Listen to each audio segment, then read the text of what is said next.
My name is Matthew Pulsifer, Product Manager at DVIGear, and we are here at ISE 2020 going over some of the cables in our HyperLight active optical cables line. And what we have here is our 4K HDMI cable. This is capable of extension of 4K 60 signals of up to 100 meters. It is plenum rated and has a 2mm bend radius, which is achieved by using polyfluorinated optical fiber.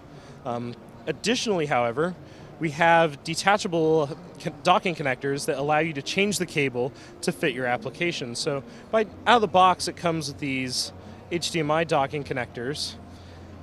But if you replace the display end with a DVI in, for example, you could go HDMI to DVI. You could also do a DVI cable with this. We have a powered connector that is needed for some sources, but in most cases you don't need any external power, which we have with this monitor and this Blu-ray player here. Additionally, and finally, we have the DisplayPort source connector, and this allows you to connect it on the source side to create a DisplayPort to HDMI cable. And you can do all of this with the same cable. It goes up to 100 meters at 4K 60. If you'd like to learn more about this and other DVIGear products, please visit dvigear.com.